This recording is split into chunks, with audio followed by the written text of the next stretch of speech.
Pastikan untuk menonton video ini sampai habis. Mungkin Anda juga terlibat dalam 5 dosa ini, dan setelah menonton video ini, iman Anda mungkin bangkit, dan Anda dapat diselamatkan dari 5 dosa ini. Di sebuah desa yang sunyi, dikelilingi oleh ladang hijau yang luas dan jalanan berdebu, hiduplah seorang pemuda bernama Adil. Dia tidak miskin, tidak juga kaya, tetapi hatinya terbakar oleh satu keinginan, untuk menjadi orang terkaya di dunia. Setiap pagi, ketika dia bangun dan melihat orang-orang berjuang mencari nafkah sehari-hari, dia akan berbisik pada dirinya sendiri, "Suatu hari, aku akan bangkit di atas mereka semua. Aku akan memiliki segalanya, uang, ketenaran, dan kekuasaan." Adil cerdas dan pekerja keras, namun niatnya telah dirusak oleh keserakahan. Pikiran tentang ibadah, kejujuran, atau kerendahan hati tidak pernah terlintas di benaknya. Setiap kali seseorang menasihatinya untuk bersyukur kepada Allah atas apa yang sudah dimilikinya, dia akan tertawa mengejek dan berkata, "Doa tidak bisa membuat orang kaya, hanya kekuasaan dan sihir yang bisa." Dia akan menghabiskan waktu berjam-jam melamun tentang rumah mewah, emas, dan kemewahan. Membayangkan dirinya dikelilingi oleh pelayan dan harta karun. Perlahan, kecintaan pada dunia mulai menggelapkan hatinya. Dia mulai meninggalkan sholatnya, mengabaikan nasihat orang tuanya, dan menjauhkan diri dari masjid. Di malam hari, ketika seluruh desa tidur dengan damai, Adil akan duduk sendirian, memandangi bulan dan berbisik, "Andai saja aku punya rahasia kekayaan tak terbatas." Rahasia itu, rasa ingin tahu yang terlarang itu, menjadi sebuah obsesi. Dia mulai percaya bahwa jawaban atas mimpinya tidak terletak pada kerja keras atau iman, tetapi pada sesuatu yang lebih gelap, sesuatu yang misterius dan kuat yang ditakuti orang untuk dibicarakan, sihir. Maka, percikan kehancuran pertama dinyalakan dalam dirinya. Percikan yang akan segera menyeretnya dari cahaya iman ke dalam bayang-bayang dosa.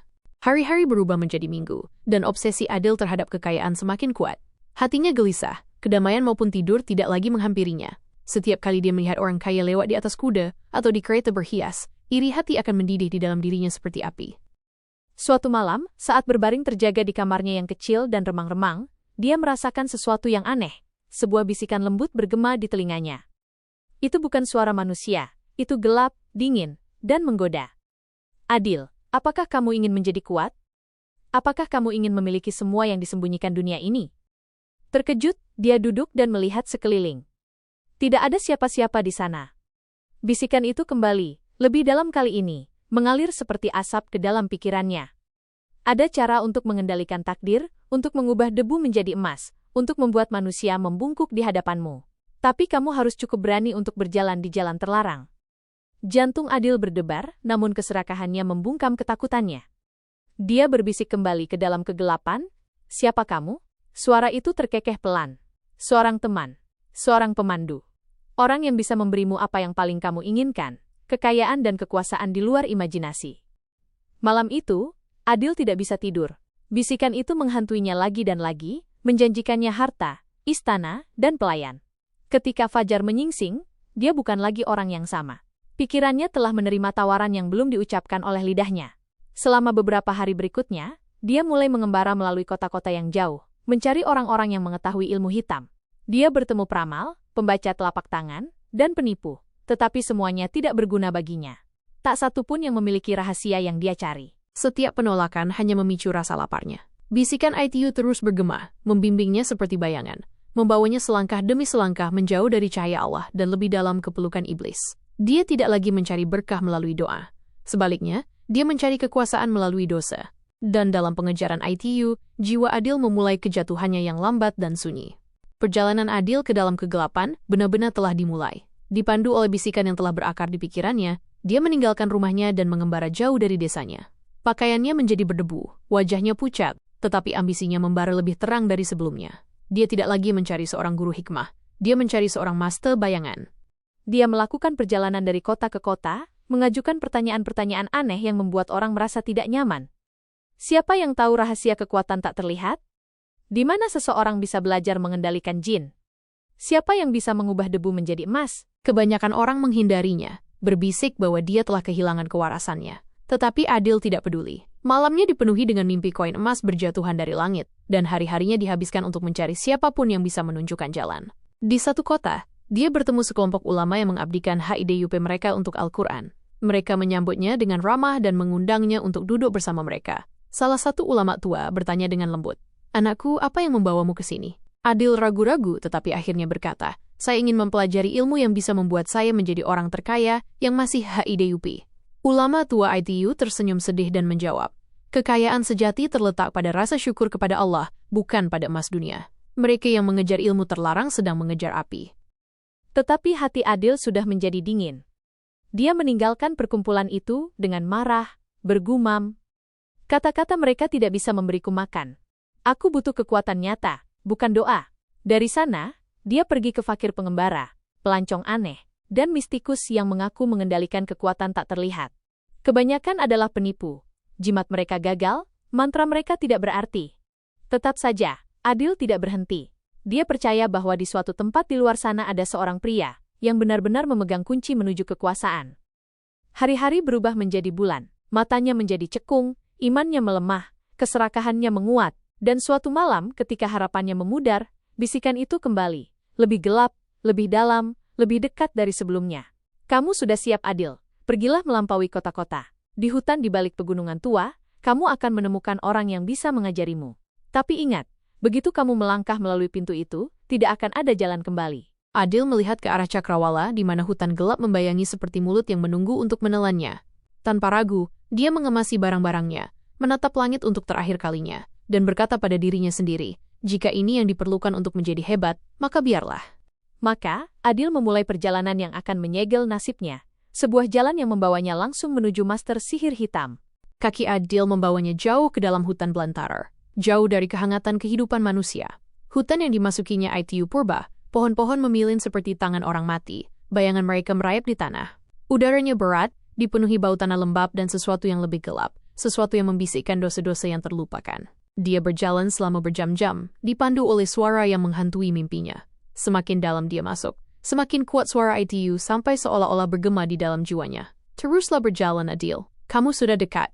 Akhirnya, dia mencapai sebuah tempat terbuka, di mana berdiri sebuah gubuk kecil yang bengkok terbuat dari batu dan tulang.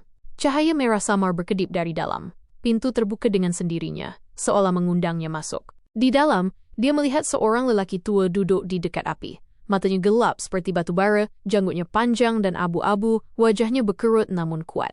Di sekelilingnya, terdapat simbol-simbol aneh yang digambar dengan abu, kendi berisi tulang binatang, dan gulungan tua yang ditulis dalam bahasa yang tidak bisa dimengerti Adil. Sebelum Adil bisa berbicara, pria itu berkata dengan suara rendah dan serak. Aku sudah menunggumu. Adil membeku. Bagaimana Anda tahu saya? Lelaki tua itu terkekeh. Ketika sebuah jiwa memanggil kegelapan, kegelapan selalu menjawab. Jantung Adil berdebar kencang. Dia mengumpulkan keberaniannya dan berkata, saya ingin belajar. Saya ingin kekayaan, kekuasaan, semua yang bisa diberikan dunia ini. Ajari saya sihir Anda. Lelaki tua itu menatapnya lama, lalu berbicara. Sihir bukanlah mainan untuk hati yang serakah. Setelah kamu melangkah ke dalam lingkaran ini, hidupmu tidak akan pernah menjadi milikmu lagi. Tetapi Adil buta oleh keinginan. Saya menerima risikonya, katanya dengan tegas. Sang penyihir mengangguk perlahan. Maka kamu harus menawarkan sesuatu sebagai imbalan. Tidak ada ilmu yang datang tanpa harga. Adil mengerutkan kening. Harga apa? Pria itu mencondongkan tubuh lebih dekat. Matanya bersinar samar-samar merah. Imanmu. Kamu harus berpaling dari penciptamu dan menyerahkan jiwamu kepada kekuatan tak terlihat. Hanya dengan begitu mereka akan mematuhimu. Rasa dingin menjalari tulang punggung Adil. Untuk sesaat, dia ragu. Tetapi bisikan itu kembali dalam pikirannya. Lakukan, Adil. Kamu sudah terlalu jauh untuk berhenti sekarang. Dan dengan tangan gemetar, dia mengangguk. Lelaki tua ITU menggambar lingkaran abu di sekelilingnya dan mulai melantunkan kata-kata yang terdengar seperti jeritan yang terperangkap dalam angin. Api berubah menjadi biru, tanah bergetar, dan udara dipenuhi dengan tangisan roh-roh tak terlihat. Saat ritual berakhir, pria itu mendongak dan berkata, kamu sekarang terikat pada jalan bayangan. Pergi ke kuburan pada bulan purnama berikutnya. Inisiasi sejatimu menanti di sana. Adil merasakan ketakutan dan kegembiraan. Dia membungkuk dan meninggalkan gubuk, tidak menyadari bahwa dengan setiap langkah yang diambilnya, dia berjalan lebih dekat menuju malapetakannya sendiri. Malam tiba, dingin, sunyi, dan berat dengan keheningan yang gelisah. Bulan menggantung rendah, pucat dan penuh, melemparkan cahaya perak ke atas bumi, seperti kerudung kesedihan. Angin membawa lolongan samar anjing-anjing yang jauh, dan gemerisik daun-daun kering membisikkan rahasia yang tak terlihat. Adil berjalan perlahan menuju kuburan tua di tepi hutan, jantungnya berdetak seperti drum di dadanya. Di tangan gemetarnya, Dia memegang gulungan aneh dan simbol-simbol yang diberikan oleh Master Gelap. Setiap langkah yang diambilnya bergema dalam keheningan malam, dan setiap suara membuatnya berbalik ketakutan. Kuburan itu kuno. Batu nisan berlumut bersandar dalam keheningan yang bengkok, ukirannya terkikis oleh waktu. Bayangan menari di antara mereka, memilin seperti asap hitam. Adil berhenti di dekat kuburan besar yang retak, yang sama yang dijelaskan oleh masternya. Dia meletakkan simbol-simbol di tanah, menyalakan lilin hitam kecil, dan mulai membisikkan kata-kata terlarang yang telah dihafal. Udara menjadi lebih dingin. Angin berhenti. Bahkan serangga pun terdiam. Lilin berkedip hebat, lalu berubah menjadi api kehijauan. Tiba-tiba, tanah di bawahnya mulai bergetar. Debu mengepul. Sebuah erangan dalam bergema melalui kuburan seolah-olah sesuatu di bawah bumi telah terbangun. Adil tersentak mundur. Ketakutan menyebar di wajahnya. Dari kuburan yang retak di depannya, kabut tipis mulai naik, berputar-putar dan mengambil bentuk. Dalam beberapa saat, kabut itu berubah menjadi sosok seorang wanita, pucat, gemetar, dan terbungkus dalam kain kafan api dan asap. Wajahnya menghantui tidak hidup maupun mati. Matanya bersinar samar-samar merah, dan suaranya keluar sebagai bisikan yang pecah. Mengapa kamu mengganggu siksaanku? Bibir Adil bergetar. Siapa kamu? Tanyanya. Roh ITU mengangkat tangannya yang terbakar ke langit dan berteriak kesakitan. Aku adalah orang yang mendurhakai Allah. Aku berjalan di jalan yang sekarang kamu jalani, dan ini adalah hukumanku. Adil berdiri membeku. Detak jantungnya bergemuruh di telinganya. Jeritan wanita itu menusuk keheningan lagi.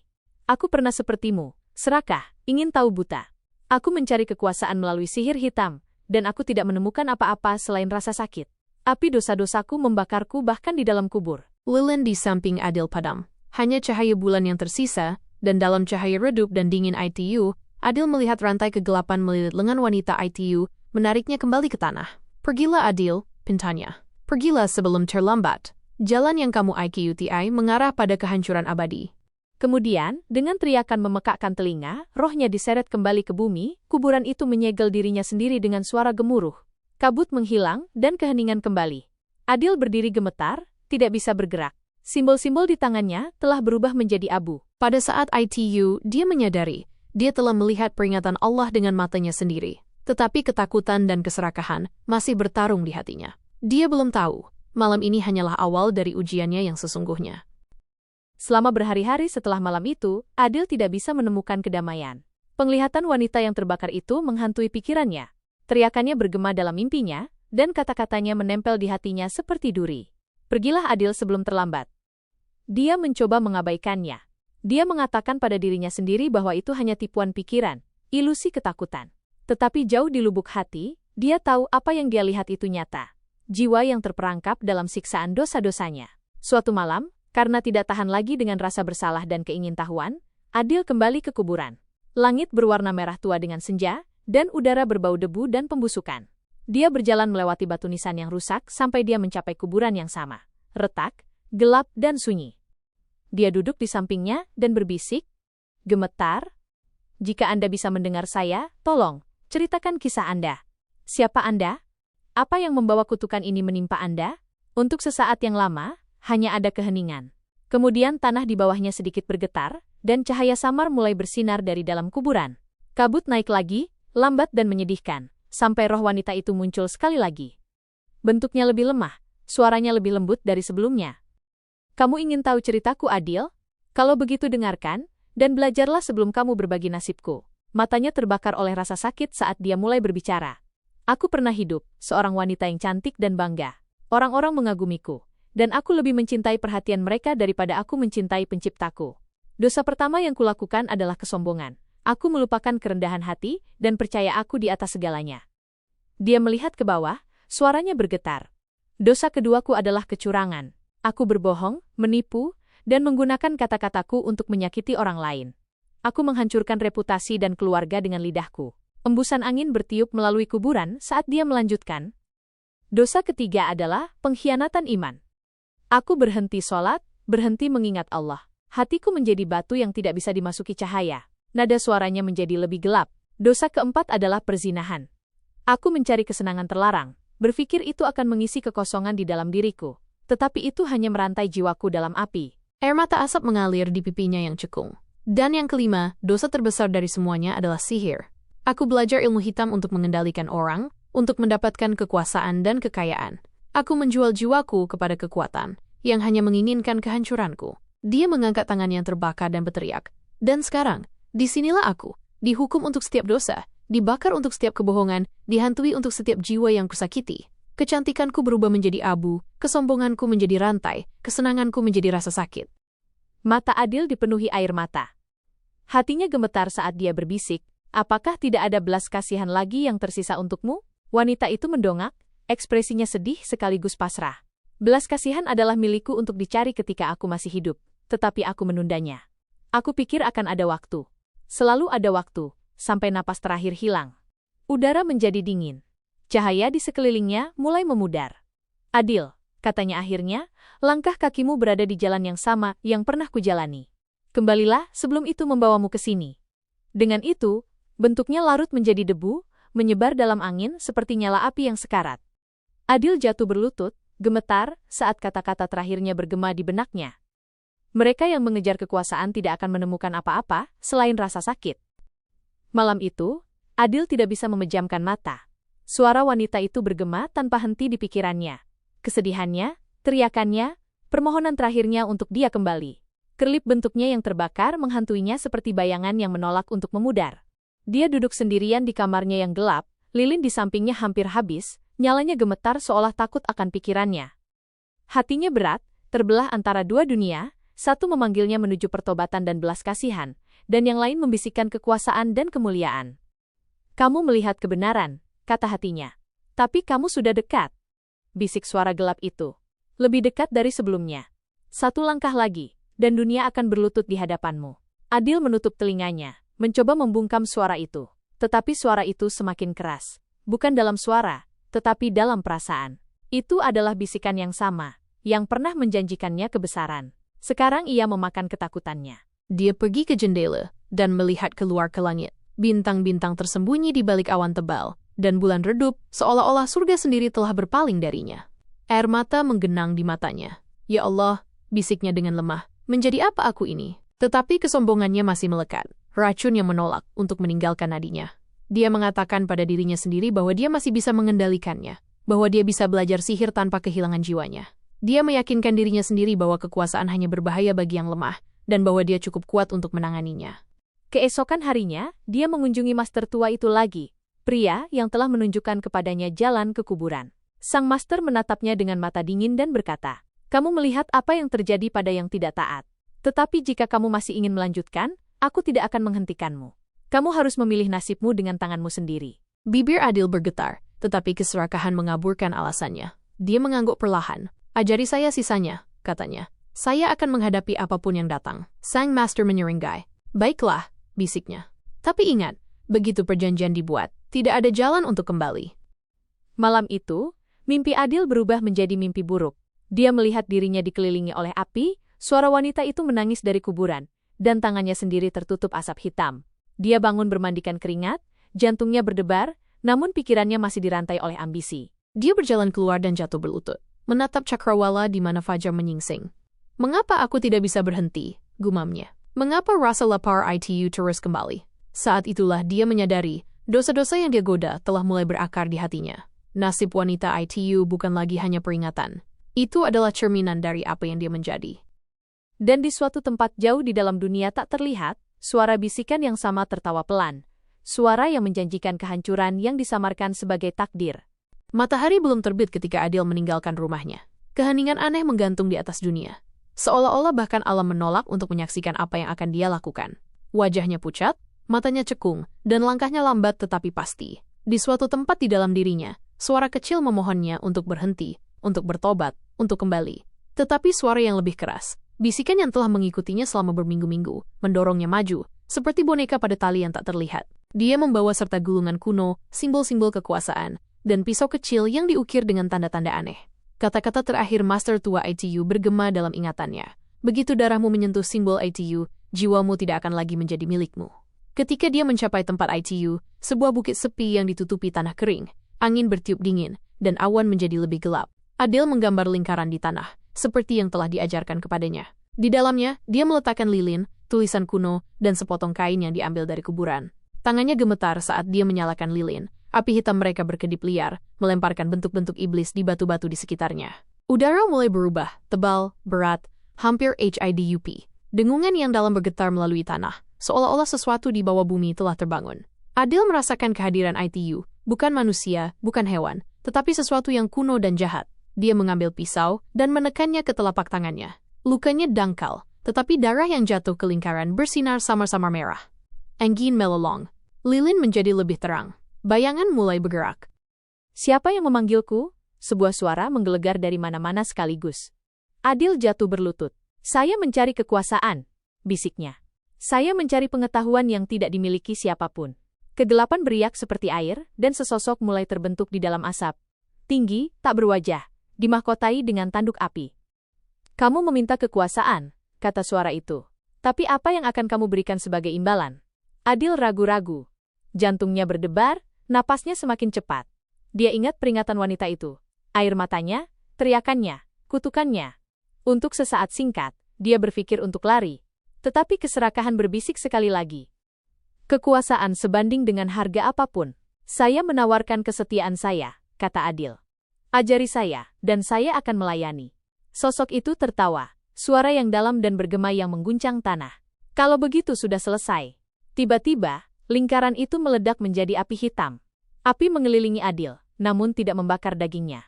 Sebaliknya, api itu merayap di kulitnya seperti ular hidup, tenggelam ke dalam nadinya, menandainya dengan bekas luka tak terlihat.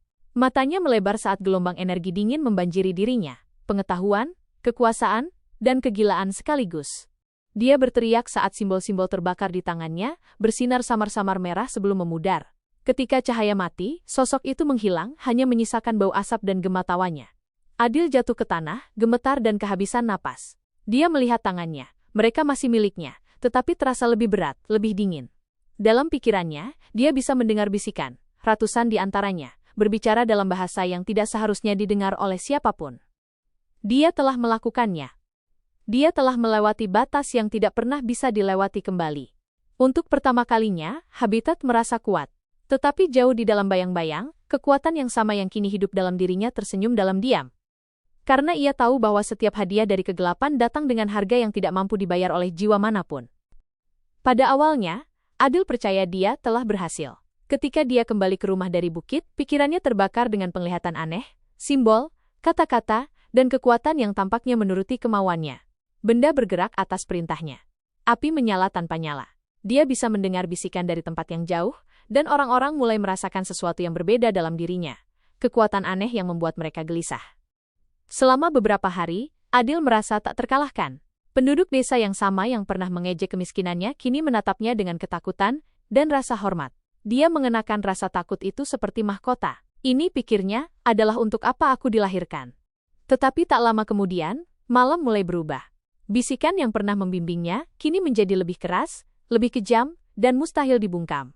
Mereka tidak lagi berbicara tentang kekuasaan. Mereka menjerit tentang siksaan. Kamu milik kami sekarang, desis mereka. Darahmu ditandai, jiwamu milik kami. Adil bangun setiap pagi bermandikan keringat, matanya cekung. Jantungnya gemetar. Bayangan di kamarnya tampak bergerak dengan sendirinya. Lilin menyala hitam. Kadang-kadang, ketika dia melihat ke cermin, dia tidak melihat bayangannya, tetapi bentuk samar sosok bertanduk yang berdiri di belakangnya. Tidur menjadi mustahil. Dia akan menutup matanya dan melihat wajah-wajah terbakar, memilin kesakitan. Di antara mereka adalah wanita dari kuburan, matanya dipenuhi rasa sakit. Aku sudah memperingatkanmu, Adil, suaranya bergema. Kamu memilih jalan ini. Dia mencoba sholat, tetapi bibirnya terasa berat. Setiap kali dia mengucapkan nama Allah, bisikan itu menjerit lebih keras, mencekik kata-katanya. Rumahnya dipenuhi suara-suara aneh, langkah kaki ketika tidak ada siapa-siapa di sana, pintu berderit di tengah malam, dan bau asap samar yang melekat tidak peduli berapa kali dia mencuci. Hari-hari berubah menjadi malam, malam menjadi ketakutan tanpa akhir. Kesehatannya mulai runtuh, matanya menghitam, tangannya gemetar, dan suaranya yang dulu bangga menjadi lemah dan patah. Kekuatan yang dia pikir miliknya, kini menghabisinya seperti racun. Dia berlari kembali ke master tua itu, putus asa meminta bantuan. Tetapi ketika dia mencapai gubuk pria itu, gubuk itu kosong. Ditinggalkan, dindingnya ditutupi simbol-simbol aneh. Satu kalimat tergores di kayu, ditulis dengan darah kering. Tidak ada yang luput dari perjanjian itu. Adil jatuh berlutut, menangis. Dia menyadari sekarang, kekuatan gelap itu tidak melayaninya. Itu memilikinya. Setiap saat dia menggunakannya, itu menarik lebih dalam ke dalam jiwanya. Seperti cakar yang menusuk daging. Malam itu, saat dia duduk dalam kegelapan, angin dingin menyapu rumahnya. Lilin padam. Dan dari sudut ruangan, dia mendengarnya lagi. Tawa mengejek yang dalam dan sama itu. Kamu menginginkan kekayaan, Adil, kata suara itu. Kamu akan memilikinya di kuburanmu. Udara membeku. Bayangan membentang. Dan dalam keheningan yang mengerikan itu, Adil mengerti. Hukumannya baru saja dimulai. Hari-hari berikutnya bukan lagi hari bagi Adil. Hanya kabut kegelapan, ketakutan, dan kegilaan. Dia tidak bisa lagi membedakan malam dari pagi, atau mimpi dari bangun. Bisikan itu tidak pernah berhenti. Mereka merangkak melalui pikirannya seperti cacing, memakan setiap jejak kedamaian. Dia telah mengunci dirinya di dalam rumahnya, jauh dari dunia. Tirai tertutup, pintu dibaut, makanan tidak tersentuh. Namun, tidak ada kunci yang bisa menjauhkan apa yang sekarang hidup di dalam dirinya. Setiap bayangan memiliki mata, setiap keheningan memiliki napas. Suatu malam, saat guntur bergemuruh di langit, Adil berlutut di tengah kamarnya. Tubuhnya lemah, matanya cekung. Di tangan gemetarnya, dia memegang gulungan yang sama, yang telah memulai semuanya, perkamen kata-kata terlarang. Dia merobeknya dalam keputusasaan, berteriak, "Tinggalkan aku. Aku tidak menginginkan ini lagi." Tetapi kegelapan tertawa. "Kamu membuat pilihanmu. Kamu menawarkan jiwamu, dan sekarang itu milik kami." Ruangan mulai bergetar. Dinding berdarah dengan cairan hitam. Lilin meledak menjadi api tanpa panas, api dingin yang bersinar biru. Dari asap muncul ratusan wajah, wajah yang sama dari mimpi buruknya, jiwa-jiwa yang sama yang telah hilang di hadapannya. Dan di antara mereka adalah dia, wanita terkutuk dari kuburan. Dia menatapnya dengan kesedihan, bukan kebencian. "Aku sudah memperingatkanmu, Adil," katanya dengan lembut. "Sekarang hukumanmu adalah milikku." Dia mencoba menjangkau ke arahnya, tetapi udara berubah menjadi es. Tangannya mati rasa, dan tanah di bawahnya terbelah terbuka seperti luka. Dari kedalamannya muncul sosok bertanduk yang sama yang pernah dia panggil. Lebih besar sekarang, lebih gelap, matanya terbakar seperti matahari kembar api. "Kamu meminta kekuasaan," kata makhluk itu. "Dan kekuasaan akan kamu miliki dalam kematian." Adil berteriak saat rantai asap melilit lengannya, menyeretnya menuju kegelapan di bawah. Dia mencoba memanggil Allah, tetapi lidahnya menolak untuk bergerak. Doanya terperangkap di dalam hatinya, tercekik oleh beban dosa-dosanya. Hal terakhir yang dia lihat sebelum kegelapan menelannya adalah wanita terkutuk itu menghilang ke dalam cahaya. Siksanya berakhir karena pertobatannya telah diterima pada akhirnya, dan pertobatannya datang terlambat. Keesokan paginya, penduduk desa menemukan rumahnya sunyi. Pintu didobrak, dan udara tebal dengan bau asap. Adil sudah pergi. Hanya abu yang tersisa di tempat dia, pernah berlutut. Dan di dinding, terbakar di kayu, tertulis 5 kata dalam api hitam. Keserakahan mengarah ke kuburan. Sejak hari itu, tidak ada yang berani memasuki rumah itu lagi. Itu berdiri selama bertahun-tahun, sebuah peringatan bagi semua yang mencari kekuasaan melalui dosa. Beberapa malam, penduduk desa mengaku melihat cahaya samar dari dalam. Dan jika seseorang mendengarkan dengan cermat, mereka bisa mendengar bisikan yang dibawa oleh angin. Kembalilah, sebelum terlambat. Maka berakhirlah kisah Adil, pria yang menginginkan dunia, tetapi kehilangan jiwanya. Sebuah kisah yang dibisikkan dari generasi ke generasi, mengingatkan setiap hati bahwa tidak ada kekuasaan, tidak ada kekayaan, tidak ada keinginan yang sebanding dengan murka Allah. Mohon berlangganan saluran saya.